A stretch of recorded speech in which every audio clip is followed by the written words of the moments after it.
મહેસાણાની ઉમા સંસ્કાર વિદ્યાલયના બે વિદ્યાર્થીઓએ રિવર ક્લીનર બોટ નામનું એક અનોખો સાયન્સ પ્રોજેક્ટ તૈયાર કર્યો છે. આ પ્રોજેક્ટને શિક્ષક મહેશકુમાર પટેલ અને આચાર્ય ભરતકુમાર પંચાલના માર્ગદર્શન હેઠળ તૈયાર કરવામાં આવ્યો છે, જેને ગણિત વિજ્ઞાન પ્રદર્શનમાં પ્રથમ સ્થાન મળ્યું છે. મારું નામ છે પટેલ નેત્ર પ્રકાશ કુમાર અને મારા સાથીનું નામ છે. અમે ઉમા સંસ્કાર વિદ્યાલયમાં અભ્યાસ કરીએ છીએ. અમારા આચાર્ય સાહેબ છે અને અમારા માર્ગદર્શક સાહેબ છે. આપણે જાણીએ છીએ કે અત્યારે નદીને આપણે કુદરતી જળ સ્ત્રોત તરીકે તેનો ઉપયોગ થાય છે. આપણે તેને લોક માતા અને દેવી દેવતાના રૂપમાં પૂજીએ છીએ. પરંતુ 21મી સદીમાં પહોંચી ગયેલા માનવીના સમક્ષ એક મોટો પડકાર છે. જે નદીમાં લોકો ઘણો કચરો ઠાલવે છે. જેમ કે આપણે જોઈ શકીએ કે કોઈ પુલ ઉપરથી આપણે પસાર થતા હોય તો આપણે કોઈ પડીકું કે પ્લાસ્ટિકની વસ્તુને આપણે સીધો પુલમાં કે નદીમાં જ નાખી દઈએ છીએ, જેના કારણે નદી ખૂબ જ પ્રદૂષિત થાય છે. વર્કિંગ મોડેલનું નામ છે રિવર ક્લીનર બોટ. આ પ્રોજેક્ટ બનાવવા સૌપ્રથમ અમે એક હોડી આકાર એક્રેલિક કુંઠાના હોડી આકાર તૈયાર કર્યો. મદદથી હોડી આકાર તૈયાર કર્યો. તેની આગળ અમે એક પટ્ટા ટાઈપ રચના કરી જેથી કચરો પાણીમાં ઉપર આવી શકે છે.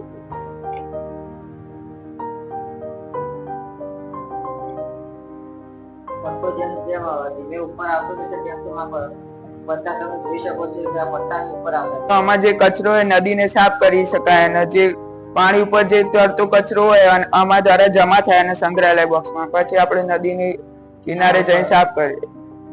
મારું નામ પટેલ મહેશકુમાર ચિમનલાલ છે.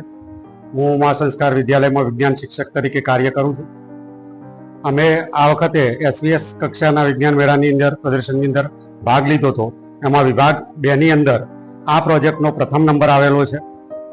તદુપરાંત આ પ્રોજેક્ટ છે એ SVS કક્ષામાં પણ પ્રથમ નંબર પ્રાપ્ત કરેલ છે અને ઇન્સ્પાયર એવોર્ડમાં પણ ભારત સરકાર તરફથી આ પ્રોજેક્ટ છે એ પ્રથમ નંબર પ્રાપ્ત કરી અને 10,000નું ઇનામ મેળવેલ છે.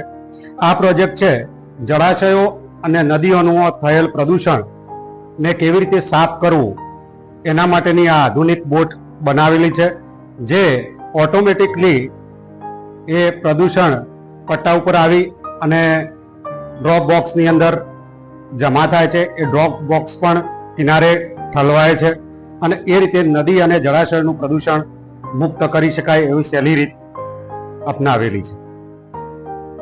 આ પહેલા પણ અક્ષ અને નેત્રને ભારત સરકાર દ્વારા ઇન્સ્પાયર એવોર્ડ હેઠળ પ્રત્યેકને ₹10,000નું ઇનામ પણ મળ્યું છે. રિંકુ ઠાકોર, લોકલ 18, મહેસાણા.